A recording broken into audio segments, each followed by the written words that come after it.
আচ্ছা, আগের ভিডিওতে তোমাদেরকে আমি ভেদের প্রথম 1 আর 2 নম্বর অঙ্কটা আমি বুঝিয়ে দিয়েছিলাম। তো আজকে 3 নম্বর অঙ্ক অলরেডি তোমাদেরকে ফটো পাঠিয়ে দিয়েছি।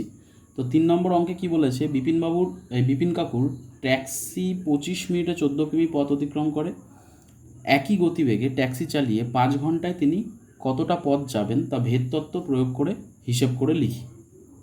এবার বিষয়টা হচ্ছে, গতিবেগ যদি একই থাকে তাহলে সে যত সময় নেবে তত বেশি দূরত্ব যাবে, এটাই তো নর্মাল নিয়ম। তো এখানে কি লেখা হয়েছে একটু লক্ষ্য করে দেখো। বলছে ধরি প্রয়োজনীয় সময় টি, মানে টোটাল টাইম টি ধরে নেওয়া হয়েছে এবং দূরত্ব যদি এস হয়, যেহেতু গতিবেগ একই থাকলে প্রয়োজনীয় সময় বৃদ্ধি পেলে দূরত্ব একই অনুপাতে বৃদ্ধি পায়। মানে স্পিড যদি আমি একই রাখি, গাড়ির স্পিড যদি আমি একই রাখি, তাহলে আমি যত বেশি সময় নেব তত বেশি দূরত্ব যাব, যত বেশি সময় ধরে আমি গাড়ি চালাবো তত বেশি দূরত্ব যাব, এটাই তো নর্মাল নিয়ম। তার মানে টাইমের সঙ্গে দূরত্বের কি সম্পর্ক? সরল সম্পর্ক, অর্থাৎ টি ও এস পরস্পর সরল ভেদে আছে। তাই এখানে কি লেখা আছে? টি ভ্যারাইজাস এস। এবার আমি এই চিহ্নটা বলেছিলাম, যখনই ইজুকাল টু চিহ্ন করা হয় তখন একটা ধ্রুবক নিয়ে আসা হয়। এখানে ধ্রুবক হিসেবে কাকে নিয়ে আসা হয়েছে? কে। এখানে লিখে দিতে হবে কে হলো কি? অশূন্য ভেদ ধ্রুবক। তাহলে টাইম যদি এটা একটা আমরা রিলেশন পেলাম, সম্পর্কটা কি? টি ইজুকাল টু কে এস। তাহলে এখানে যদি টাইমের মান বসিয়ে দিই আর যদি এস এর মান বসিয়ে দিই, মানে দূরত্বের মান বসিয়ে দিই, তাহলে কে এর মানটা পেয়ে যাব। কারণ আমাকে অঙ্কে বলে দিয়েছে উনি কি করেন, 25 মিনিটে 14 কিলোমিটার পথ যায়। তাহলে টাইম বলেছে 25 মিনিট আর দূরত্ব কত বলেছে? 14 কিমি। তাহলে টাইমের জায়গায় 25 বসাবো আর দূরত্বের জায়গায় 14 বসাবো। তাহলে সম্পর্কটা কি? টি ইজুকাল টু কে এস। তাহলে টাইমের জায়গায় 25 লিখব, কে এর জায়গায় কে আছে আর দূরত্বের জায়গায় 14। তাহলে কে ইজুকাল টু কত হবে? এখানে 14 গুণ আছে, এদিকে নিয়ে গেলে কি হবে? 25-এর তলায় চলে যাবে, তার মানে 25/14। তার মানে ভেদ ধ্রুবকের মানটা আমরা পেয়ে গেলাম। তাহলে সুতরাং সম্পর্কটার জায়গায় আমরা কি লিখতে পারি? টি ইজুকাল টু কে এর মান যেহেতু 25/14 পেয়েছি, তাই 25/14 ইন্টু এস। এটা 1 নং সমীকরণ আকারে লেখা হলো। এরপর আমাকে বলেছে একই গতিবেগে ট্যাক্সি চালিয়ে 5 ঘন্টায় তিনি কতটা পথ যাবেন। তার মানে আমি যদি টাইমের জায়গায় 5 ঘন্টা বসিয়ে দিই তাহলে এসের মান অনায়াসে পেয়ে যাব। তাহলে আমার উদ্দেশ্যটা কি? অঙ্কটার স্পেশালিটিটা কি? যে ইনফরমেশন দিয়ে দিয়েছে সেই ইনফরমেশন থেকে আমরা প্রথমে আগে কে এর মানটা বের করে নেব। কে এর মানটা বের করার পর সেই সম্পর্কটা লিখলাম। সম্পর্কের মধ্যে একটার ইনফরমেশন বলে দিলে অন্যটা ইজিলি বেরিয়ে যাবে। এখানে টাইম বলেছে কত? 5 ঘন্টা। তাহলে টাইমের জায়গায় 5 ঘন্টা বসিয়ে দিলেই আমরা এসের মান পেয়ে যাব। দেখা যাক কি করা হয়েছে। দেখো লেখা হয়েছে 1 নং সমীকরণে টি ইজুকাল টু কত বসিয়ে পাই? 300 বসিয়ে পাই। এবারে প্রশ্নটা হচ্ছে কেন টি এর জায়গায় 5 না বসিয়ে 300 বসানো হলো? কারণ আমরা যখন সম্পর্কটা লিখেছি, সম্পর্কটা টি ইজুকাল টু কে এস, এখানে টাইমটা আমরা যেটা বসিয়েছিলাম সেটা মিনিটে বসিয়েছিলাম। দেখো ইনফরমেশন বলে দিয়েছে তোমাকে 25 মিনিটে 14 কিলোমিটার পথ যায়। তাই সম্পর্কটার মধ্যে যেটা বসিয়ে, যে এককে বসিয়ে আমরা কে এর মান পেয়েছি, তাহলে পরবর্তীকালে সেই সম্পর্কের মধ্যে সেই এককেই ডিজিট বসাতে হবে। তার মানে আমি যদি এখানে টাইমের জায়গায় 5 ঘন্টা লিখে দিই তাহলে অঙ্কটা হবে না, কারণ আমরা সম্পর্কটার মধ্যে থেকে কে এর মানটা পেয়েছিলাম, টি এর জায়গায় 25 মিনিট বসিয়েছিলাম আর এস এর জায়গায় 14 বসিয়েছিলাম, তারপরে কে এর মানটা পেয়েছিলাম। তো এক্ষেত্রে তোমাকে যদি ঘন্টায় বলে দেয় সেটাকে মিনিটে নিয়ে এসে অঙ্কটা করতে হবে। তার মানে কি? এখানে আমাদের টাইম বলেছে 5 ঘন্টায় কতটা যাবে, তাহলে 5 ঘন্টা ইকুয়াল টু কত? 300 মিনিট। কারণ 1 ঘন্টা সমান যদি 60 মিনিট হয় তাহলে 5 ঘন্টা সমান কত হবে? 5 × 60, মানে 300 মিনিট হবে। তাহলে আমরা এখানে কি লিখেছি? 300, মানে টাইমের জায়গায় 300, কে এর মান তো 25/14 বেরিয়ে গেছে আর এস এর মান জানতে চেয়েছে। তাহলে এসকে যদি আমি এদিকে রেখে দিই তাহলে 25/14, এদিকে গুণ আছে, এদিকে নিয়ে গেলে ভাগ হয়ে যাবে, ভাগ থেকে আবার গুণ হলে কি হবে? উল্টে গিয়ে 14/25 হয়ে যাবে। তাহলে কি হবে? 25 দিয়ে 300কে কাটলে হয় 12, 12 × 14 মানে হচ্ছে 168। ঠিক আছে? তার মানে বিপিন কাকু 168 কিলোমিটার পথ যাবেন কত ঘন্টায়? 5 ঘন্টায়। হয়ে গেল অঙ্ক। নেক্সট অঙ্কে 2 নম্বর অঙ্কে আসছি। 2 নম্বর অঙ্কে কি বলেছে? বলেছে আমাদের স্কুলে প্রথম শ্রেণীর 24 জন শিশুর মধ্যে 1 বাক্স সন্দেশ সমান ভাগে ভাগ করে দিলাম এবং প্রত্যেকে 5টি করে গোটা সন্দেশ পেল। যদি শিশুর সংখ্যা 4 জন কম হতো তবে প্রত্যেকে কতগুলি গোটা সন্দেশ পেত তা ভেদ তত্ত্ব প্রয়োগ করে হিসেব করে লিখি। তাহলে অঙ্কটা কীভাবে করা হয়েছে একটু লক্ষ্য করো।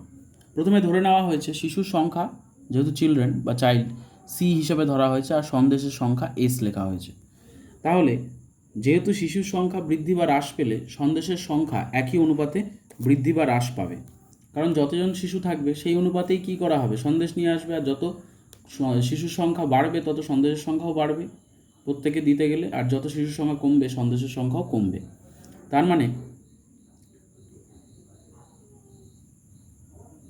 আচ্ছা, এখানে একটা কথা বলি, এক বাক্স সন্দেশটা ফিক্সড, ঠিক আছে, এক বাক্স সন্দেশটা ফিক্সড। হ্যাঁ, এখানে বিষয়টা হচ্ছে যে সন্দেশটা কিন্তু ফিক্সড মানে কি, ধ্রুবক, মানে সন্দেশের সংখ্যা কিন্তু পরিবর্তন হবে না, ঠিক আছে, কারণ 24 জন শিশু আছে, প্রত্যেককে কটা করে সন্দেশ দিয়েছে, 5টা করে গোটা সন্দেশ পেয়েছে।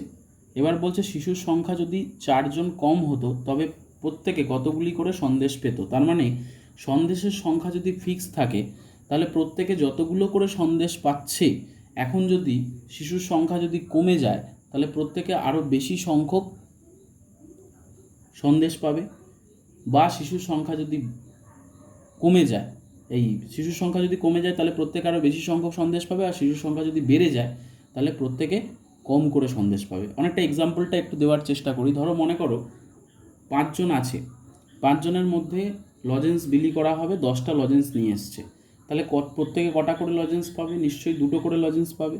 এখন যদি 5 জনের জায়গায় যদি 2 জন থাকে তাহলে ওই 10টা লজেন্স প্রত্যেকে কটা করে পাবে, নিশ্চয়ই 5টা করে। দেখো 5 জনের জায়গায় যখনই 2 জন হয়ে গেল তখন প্রত্যেকের লজেন্সের সংখ্যা বেড়ে গেল, প্রত্যেকে বেশি করে লজেন্স পেল। আর যদি 5 জনের জায়গায় 10 জন চলে আসে তখন 10টা লজেন্স প্রত্যেকে কটা করে পাবে, একটা করে পাবে। তার মানে কি, যত জনসংখ্যা বাড়ছে তত লজেন্সের পরিমাণ, মানে প্রত্যেকের প্রাপ্ত লজেন্সের পরিমাণও কী হয়ে যাচ্ছে, কমে যাচ্ছে। তার মানে কি, একটা বাড়লে যেহেতু অন্যটা কমছে, তাই এক্ষেত্রে কিন্তু কি হবে, শিশুর সংখ্যার সাথে সন্দেশের সংখ্যার কি সম্পর্ক হবে, ব্যস্ত সম্পর্ক। তাই এখানে লিখেছে, দেখো লেখাটা একটু ভালো করে লক্ষ্য করো, শিশুর সংখ্যা বৃদ্ধি বা হ্রাস পেলে সন্দেশের সংখ্যা একই অনুপাতে হ্রাস বা বৃদ্ধি পাবে, মানে শিশুর সংখ্যা বৃদ্ধি পেলে সন্দেশের পরিমাণ হ্রাস পাবে, প্রত্যেকের প্রাপ্ত সন্দেশের পরিমাণ কমে যাবে। আর শিশুর সংখ্যা যদি হ্রাস পায় তাহলে প্রত্যেকের প্রাপ্ত সন্দেশের সংখ্যা বৃদ্ধি পাবে। তার মানে শিশুর সংখ্যার সাথে সন্দেশের সংখ্যা এখানে কি আছে, ব্যস্তভেদে আছে। তাহলে ব্যস্তভেদ আমরা কিভাবে লিখি, সি ভ্যারাইজাস 1/s, কারণ আগের দিনকে বলেছিলাম ব্যস্ত সম্পর্ককে আমরা 1/, লেখা হয়। তাহলে এখানে এই ভ্যারাইজাস চিহ্ন যখন আমি ইজুকাল টু করলাম তখন একটা অশূন্য ভেদ ধ্রুবককে কে নিয়ে আসতে হবে, তাহলে কে নিয়ে এলাম, তাহলে সি ইজুকাল টু k/s। তাহলে আমি যদি এখানে ভালো করে লক্ষ্য করো, তোমাকে একটা শর্ত দিয়ে দিয়েছে, কি বলে দিয়েছিল, 24 জন শিশু আছে, প্রত্যেকে 5টা করে সন্দেশ পেয়েছে। তাহলে আমি যদি এই সমীকরণটার মধ্যে সি এর জায়গায় 24 আর কে এর জায়গায় যদি 5 বসিয়ে দিই, কে এর বলছি, এস এর জায়গায় যদি 5 বসিয়ে দিই তাহলে কে এর মান পেয়ে যাব। তাহলে কি লিখব, সি এর জায়গায় 24 আর এস এর জায়গায় 5, তার মানে 5 24 120, তার মানে কে এর মান কত বেরোলো, 120। এই যে কে এর মানটা আমি পেলাম, এই যে কে এর মানটা আমি পেলাম, সেই মানটাকে আমরা কি করব, পরবর্তীকালে কাজে লাগাবো। পরবর্তীকালে সম্পর্কটা কি দাঁড়ালো, দেখো এই যে সম্পর্কটা আছে সি ইজুকাল টু k/5, এই সম্পর্কটা আমি লিখতে পারি সি ইজুকাল টু কে এর মান কত, 120, আর নিচে কত আছে এস। এই সম্পর্কটা যেটা দেখছি এটা কিন্তু এস, হ্যাঁ, এটা কিন্তু কেউ ভুলে 5 ভেবো না, এটা কিন্তু এস। তাহলে এখানে সম্পর্কটা যেহেতু কে এর মানটা আমরা 120 পেয়ে গেছি, তাহলে সি ইজুকাল টু 120/s। এবার 1 নং সমীকরণে সি এর মান কত বসাতে বলেছে, 24 জনের থেকে 4 জন কমে গেছে, তার মানে এখন কতজন হয়ে গেছে, 20 জন হয়ে গেছে।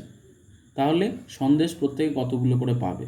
তাহলে আমি যে সম্পর্কটা জানি সি ইজুকাল টু k/s, সেই সম্পর্কটায় সি এর মান এখন কত হয়ে গেছে, শিশুর সংখ্যা, সন্দেশ সংখ্যা বললাম নাকি, শিশুর সংখ্যা হয়ে গেছে 20 জন।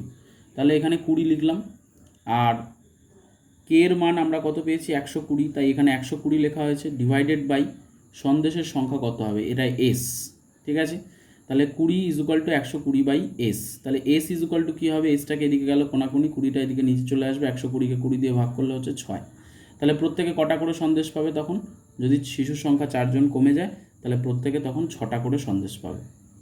ওকে, 3 নম্বর অঙ্কে চলে আসছি।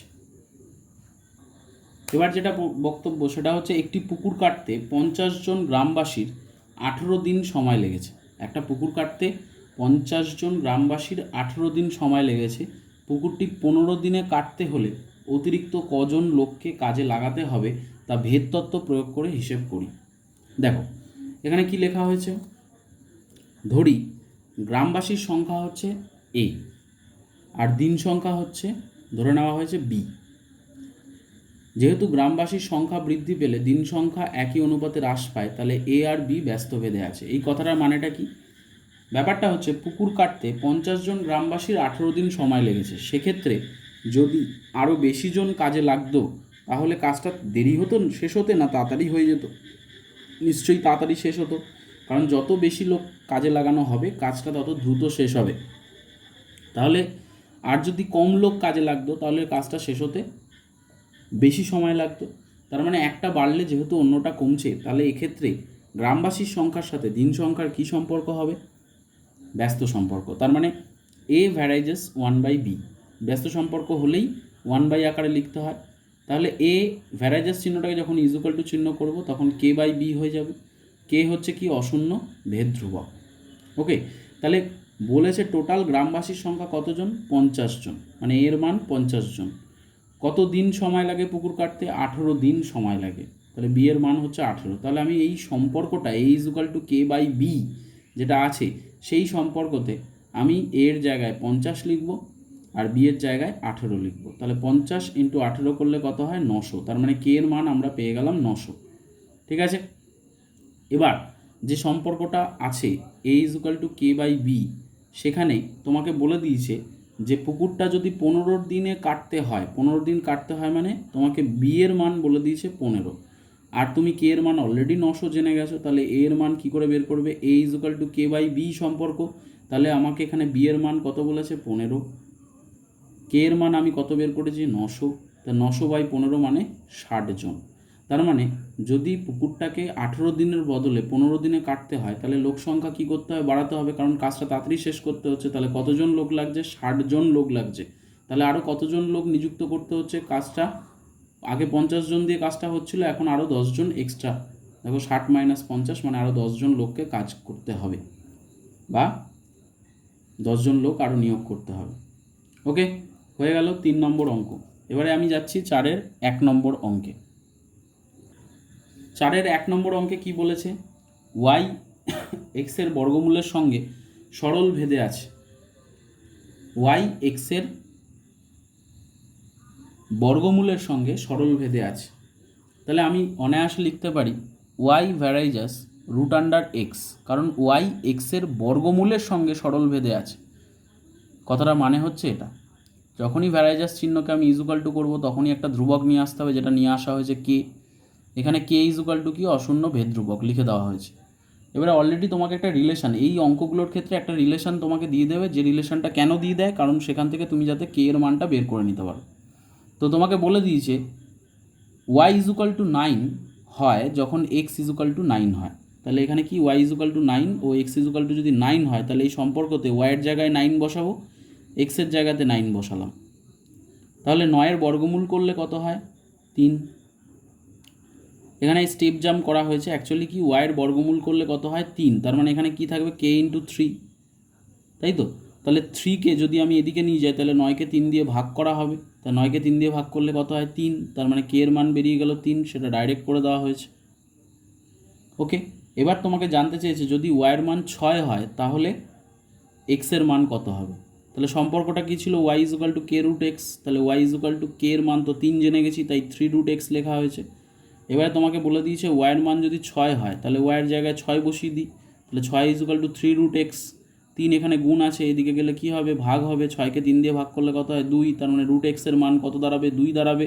এবার যদি আমি এটাকে উভয় দিকে যদি বর্গ করে দিই, স্কোয়ার করে দিই, উভয় দিকে বর্গ করে দিই, তাহলে √(x) এর বর্গ করলে কি হবে? শুধু এক্স হয়ে যাবে, কারণ রুটের ওপরে যদি স্কোয়ার থাকে স্কোয়ার রুট দুটো উঠে গিয়ে এক্স হলো।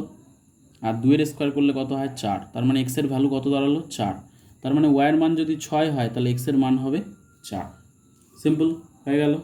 এবারে আমরা আসছি 2 নম্বর অঙ্কে। 2 নম্বর অঙ্কে কি বলেছে? এক্স ওয়াইয়ের সঙ্গে সরল ভেদে এবং জেডের সঙ্গে ব্যস্ত ভেদে আছে, তাহলে ওয়াই ইজুকাল টু যদি 4 হয় এবং জেড ইজুকাল টু যদি 5 হয়, তাহলে এক্স ইজুকাল টু 3 হয়। ঠিক আছে, তাহলে কি বললাম, এক্স ওয়াইয়ের সঙ্গে সরল ভেদে আছে এবং জেডের সঙ্গে ব্যস্ত ভেদে আছে। ওয়াই ইজুকাল টু 4 এবং জেড ইজুকাল টু যদি 5 হয়, তাহলে এক্স ইজুকাল টু 3 হয়। তাহলে Y equal to 16, Z equal to 30 হলে এক্সের ভ্যালু কত হবে? তাহলে সম্পর্কটা দেখো কিভাবে করা হয়েছে। এটা হচ্ছে প্রথমেই লেখা হয়েছে X varies as Y by Z. কেন এরকম লেখা হয়েছে? এক্স ভ্যারাইজাস ওয়াই এই বাই জেড লেখা হয়েছে কারণ তোমাকে বলেছে এক্স ওয়াইয়ের সঙ্গে কি ভেদে আছে? সরল ভেদে, তার মানে এক্স ভ্যারাইজাস ওয়াই। আর এক্স জেডের সঙ্গে ব্যস্ত ভেদে আছে, মানে এক্স ভ্যারাইজাস 1/z। দুটো রিলেশন তোমাকে বলেছে। তাহলে এই দুটো রিলেশনকে যখনই একসাথে লেখা হয়, মানে দুটোই তো ওয়াই আর জেড দুটোই কার সঙ্গে সম্পর্কযুক্ত? এক্সের সঙ্গে। তখন এদেরকে যদি একভাবে লেখা হয়, তাহলে এক্স ভ্যারাইজাস কী হবে? ওয়াই 1/z আর ওয়াই গুণ হয়ে গিয়ে কত হবে? উপরে থাকবে ওয়াই আর নিচে থাকবে জেড। নিচে জেড আছে মানে জেডের সঙ্গে এক্সের ব্যস্ত সম্পর্ক, উপরে ওয়াই আছে মানে ওয়াইয়ের সঙ্গে এক্সের সরল সম্পর্ক, মানে এক্স আর ওয়াই সরল ভেদে আছে আর এক্স আর জেড ব্যস্ত ভেদে আছে। এটাকে বলা হয় যৌগিক ভেদ। মানে একই রাশির সঙ্গে যদি একাধিক রাশি সম্পর্কযুক্ত হয়, সেই টোটাল সম্পর্কগুলোকে একটা রাশি মানে একই সম্পর্কের মাধ্যমে প্রকাশ করাকে বলা হয় যৌগিক ভেদ। ঠিক আছে, ন্যাচারালি দুটো রাশির মধ্যে সম্পর্ক হয় ভেদে, কিন্তু যদি একটা রাশি কমন থাকে এবং তার সঙ্গে যদি একাধিক রাশি সম্পর্কযুক্ত হয়, তখন একত্রে লেখার জন্য এই যৌগিক ভেদ অ্যাপ্লাই করা হয়। তাহলে X varies as Y by Z, এই ভ্যারাইজাস চিহ্নকে যখন ইজুকাল টু চিহ্ন করা হবে, ধ্রুবক নিয়ে আসা হচ্ছে কে, লিখে দেওয়া হয়েছে। যখনই কে লিখবে তখনই লিখে দিতে হবে কে হলো অশূন্য ভেদ ধ্রুবক। এবার তোমাকে একটা সম্পর্ক বলে দিয়েছে, এক্সের মান 3, ওয়াইয়ের মান 4 আর জেডের মান 5। সেই মানগুলো তুমি এই সম্পর্কের মধ্যে বসিয়ে দিলে তোমার কে এর মানটা তুমি পেয়ে যাবে। তাই এক্সের মান 3 বসিয়ে দেওয়া হয়েছে, ওয়াইয়ের মান 4 বসিয়ে দেওয়া হয়েছে, জেডের মান 5 বসিয়ে দেওয়া হয়েছে।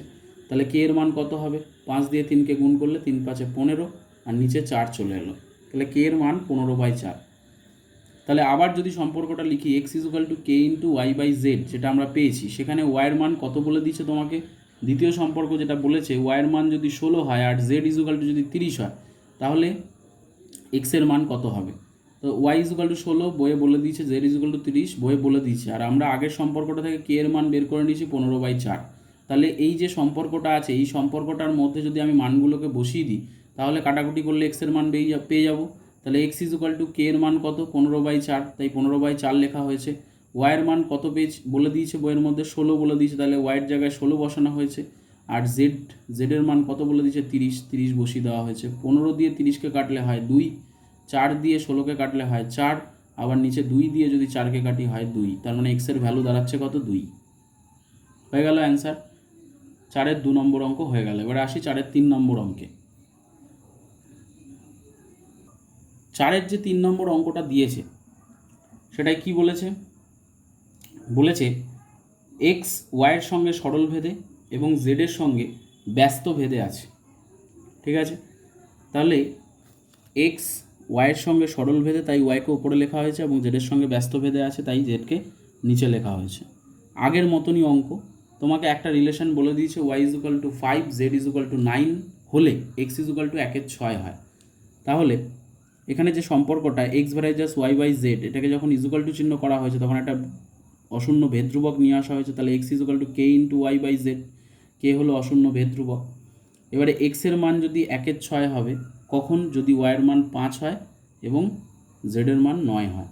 তাহলে এই সম্পর্কটার মধ্যে আমরা এক্স ওয়াই আর জেডের মান বসিয়ে দেবো। এক্সের মান 1/6, কে ওয়াইয়ের মান কত? 5 আর জেডের মান হচ্ছে 9। তাহলে এই 5-এর 9কে ভালো করে কথাটা শুনবে, এখানে ক্যালকুলেশনগুলো একটু স্টেপ জাম্প করা হয়েছে। তা এই 5-এর 9কে যখন এটা গুণ অবস্থায় আছে এদিকে নিয়ে আসবো, তখন কি হবে? ভাগ হয়ে যাবে। তাহলে 1/6কে 5-এর 9 দিয়ে ভাগ করা হচ্ছে, সেই 5-এর 9 যখন ভাগ থেকে গুণ হবে তখন উল্টে যাবে, মানে 9-এর 5 হয়ে যাবে। মানে আমি যদি এখানে করে দেখাই ক্যালকুলেশনটা, এই বা বলে লিখলাম, এখানে যদি 1/6 আছে, এই 5-এর 9কে এদিকে নিয়ে গেলে কি হবে? নিচে 5-এর 9 চলে আসবে ইজুকাল টু কে। তাহলে 1/6 ইন্টু এই 5-এর 9টা উল্টে গেলে 9-এর 5 হয়ে যাবে, তাহলে কে ইজ ইকুয়াল টু কী দাঁড়াচ্ছে? কে ইজ ইকুয়াল টু দাঁড়াচ্ছে 9 একে 9 আর 5 6 30। এইটাই ডাইরেক্ট এখানে লিখে দেওয়া হয়েছে, কে ইজ ইকুয়াল টু 9 30। এবার এই 9 30কে 3 দিয়ে কাটা যায়, 3 তিরিককে 9 আর 3 10 30, তাই এখানে কে এর মান বেরিয়েছে 3 10। এবার সম্পর্কটা তো আমরা জানি X is equal to K into Y by Z. এবার তোমাকে বলে দিয়েছে ওয়াইয়ের মান যদি 6 হয় এবং জেডের মান যদি 1/5 হয় তাহলে এক্সের মান কত হবে। তাহলে ওয়াইয়ের মান 6, জেডের মান 1/5 আর কে এর মান তো আমি জেনে গেছি 3 10। তাহলে সম্পর্কটা কী ছিল? X is equal to K into Y by Z. তাহলে X is equal to K এর মান কত? 3 10, যেটা বলে দিয়েছে। ওয়াইয়ের মান কত? 6 আর জেডের মান হচ্ছে 1/5। তাহলে 3 10 ইন্টু 6, 1/5কে উল্টে লিখলে 5 1। তাহলে কাটাকুটি যদি আমি করি, এখানে ভালো করে লক্ষ্য করো কাটাকুটিটা কীভাবে করা হয়েছে। প্রথমে 2 দিয়ে কাটা হয়েছে, 2 দিয়ে 10কে এই 2 দিয়ে না 5 দিয়ে 10কে কেটেছে, 5 দিয়ে 10কে কাটলে কত হচ্ছে 2, এই 2 দিয়ে 6কে কাটলে কত হচ্ছে 3। তার মানে আলটিমেট উপরে পড়ে আছে 3 ইন্টু 3 9 আর নিচে 1, নিচে 1 না লিখলেও চলে। তাহলে এক্সের ভ্যালু কত বেরিয়ে গেল? 9 হয়ে গেল আমাদের 4-এর 3টে অঙ্ক। এবারে আসছি 5-এর 1 নম্বর অঙ্কে। 5-এর 1 নম্বর অঙ্কে কি বলেছে? বলেছে এক্স ভ্যারাইজাস ওয়াই হলে দেখাই যে X plus Y varies as X minus Y. তাহলে এক্স ভ্যারাইজাস ওয়াই তোমাকে বলে দিয়েছে যখনই তুমি ভ্যারাইজাস চিহ্ন থেকে ইজুকাল টু চিহ্ন আসবে তখন x equal to k y, x equal to k y. কেটা কি? অশূন্য ভেদ ধ্রুবক। তাহলে x by y equal to k. এবার আমরা এই দুটো রাশির মধ্যে কি সম্পর্ক প্রতিস্থাপন করব? এটা হচ্ছে যোগভাগ পদ্ধতি। তোমরা যে অনুপাত সমানুপাতে যে যোগভাগ পদ্ধতি শিখেছিলে একটু মনে করিয়ে দিই যারা ভুলে গেছো। লেখা ছিল দেখো a by b equal to যদি সি বাই ডি হয় তাহলে a plus b by a minus b equal to c plus d by c minus d হয়। এটা যোগভাগ পদ্ধতি আমরা করেছিলাম অনুপাত সমানুপাত যখন করেছিলাম 5.3 এর অঙ্কেতে, তখন এই যোগভাগ পদ্ধতি শিখেছিলাম। তো এখানে কি করা হয়েছে? সেই পদ্ধতি অ্যাপ্লাই করা হয়েছে, যোগভাগ পদ্ধতি। মানে নিচের রাশিটা উপরের রাশির সঙ্গে একবার যোগ হয়েছে, উপরের রাশি থেকে নিচের রাশিটা একবার বিয়োগ হয়েছে, ইজুকাল টু এদিকেও সেম প্রসেস, কে এর নিচে কিছু নেই মানে 1 আছে, তাহলে k plus 1 divided by k minus 1। এবার তাহলে কি হবে? এই দুটো রাশির অনুপাত, এই যে এইটা আছে এখানে তো কে ছাড়া অন্য কোনো চলরাশি নেই, আর কে মানে হচ্ছে অশূন্য ভেদ ধ্রুবক, তার মানে এই টোটালটাই হচ্ছে অশূন্য ভেদ ধ্রুবক। এখানে যদি অন্য কোনো চলরাশি থাকতো তাহলে এটাকে আমি ডাইরেক্ট বলতে পারতাম না এই পুরোটাই হচ্ছে অশূন্য ভেদ ধ্রুবক, কিন্তু এখানে কে ছাড়া অন্য কোনো চলরাশি নেই, বা চলরাশি বলাটার থেকে বড় কথা কে ছাড়া অন্য কোনো রাশি নেই, তো সেক্ষেত্রে আমরা এটাকে পুরোটাকেই ভেদ ধ্রুবক বলতে পারি। তাই জন্য এক্স দুটো রাশির অনুপাত যদি ধ্রুবক হয়, এই পুরোটা যদি ধ্রুবক হিসেবে ধরা হয়েছে, দেখো এখানে লিখে দেওয়া হয়েছে যেহেতু কে প্লাস 1 বাই কে মাইনাস 1 অশূন্য ভেদ ধ্রুবক, তার মানে আমরা একটু আগেই শিখেছি ভেদের সম্পর্কে, দুটো রাশির ভাগফল বা অনুপাত যদি ধ্রুবক হয় তাহলে রাশি দুটি কী সম্পর্কে আছে? সরল ভেদে আছে। তার মানে আমরা অনায়াসে লিখতে পারি X plus Y varies as X minus Y. হয়ে গেল 1 নম্বর অঙ্ক। এবারে আসছি 2 নম্বর অঙ্কে। দেখো 2 নম্বর অঙ্কে কি বলেছে? বলেছে এ ভ্যারাইজাস 1 বাই সি এবং সি ভ্যারাইজাস 1 বাই বি হলে দেখাই যে এ ভ্যারাইজাস বি। তাহলে অঙ্কটা কীভাবে করা হয়েছে? এ ভ্যারাইজাস 1 বাই সি তোমাকে বলে দিয়েছে যখন এটাকে ইজুকাল টু করা হয়েছে তখন একটা ধ্রুবক নিয়ে আসা হয়েছে। এখানে ধ্রুবক হিসেবে কাকে নিয়ে আসা হয়েছে? কে ওয়ান। কে ওয়ানের সঙ্গে 1 গুণ হলে তো কে ওয়ানই হয়, তাহলে কে ওয়ান বাই সি হলো প্রথম সম্পর্ক। দ্বিতীয় সম্পর্কটা কি বলেছে? C varies as 1 by B. তো ভ্যারাইজাস চিহ্নকে যখনই আমরা ইজুকাল টু লিখলাম তখন এখানে যে ধ্রুবকটা নিয়ে এসেছি সেটা হচ্ছে কে টু, তাহলে কে টুর সঙ্গে 1 গুণ করলে তো কে টু হয়, তাহলে C equal to K two by B. যেখানে কে ওয়ান আর কে টু আরেকটা সম্পর্ক তোমার এখানে আছে, সেই সম্পর্কটা কি সেটা একটু দেখে নিই। কে থ্রি তো আমরা লিখিনি এখানে, আচ্ছা এই সম্পর্কটার মধ্যে না এই যে এখানে কে থ্রি লেখা আছে এটা লেখার দরকার নেই, শুধু দুটো কে ওয়ান আর কে টু আছে, কে ওয়ান আর কে টু হলো অশূন্য ভেদ ধ্রুবক। এবার দেখো সম্পর্কটা কিভাবে লেখা হয়েছে। দেখো প্রথম যে রিলেশনটা ছিল a equal to k one by c, সেটাকে লেখা হয়েছে। সি এর ভ্যালু আমরা জেনে গেছি কে টু বাই বি, তাই এখানে লেখা হয়েছে কে টু বাই বি, সি এর জায়গায় কে টু বাই বি লেখা হয়েছে। এই কে টু বাই বিটা যখনই ভাগ থেকে গুণ হয়ে যাবে তখন বি উপরে উঠে যাবে আর কে টুটা নিচে থেকে যাবে, তাই তো? তাহলে দুটো রাশির অনুপাত, মানে আমি এখান থেকে আর এতটা পর্যন্ত এলাম, আসার পর আরেকটা লাইন লেখা উচিত ছিল যেটা হচ্ছে বা এ বাই বি, মানে এই বিটা গুণ আছে এদিকে নিয়ে চলে এলে a by b is equal to K1 by K2।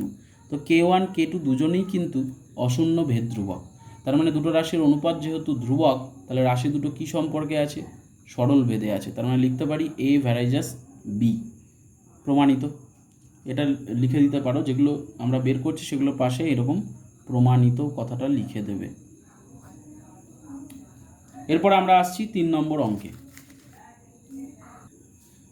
3 নম্বর অঙ্কে কি বলেছে? A varies as b, b varies as 1/c আর সি ভ্যারাইজাস যদি ডি হয়, তাহলে এ আর ডি এর মধ্যে ভেদ সম্পর্ক কি হবে? দেখো, এ ভ্যারাইজাস বি, তো ভ্যারাইজাস থেকে যখন ইজুকাল টু লিখবো তাহলে এ ইজুকাল টু K1 বি। আচ্ছা, আরেকটা সম্পর্ক কি বলেছে? বি ভ্যারাইজাস 1/c, তাহলে বি ইজুকাল টু কি লিখবো? K2 into 1/c। আচ্ছা, সি ভ্যারাইজাস ডি, তাহলে সি ইজুকাল টু কি লিখবো? K3 into D. যেখানে K1 K2 আর K3 এই তিনটেই হচ্ছে অশূন্য ভেদ ধ্রুবক, কারণ তিনটে রিলেশন আমরা এখানে পেয়েছি।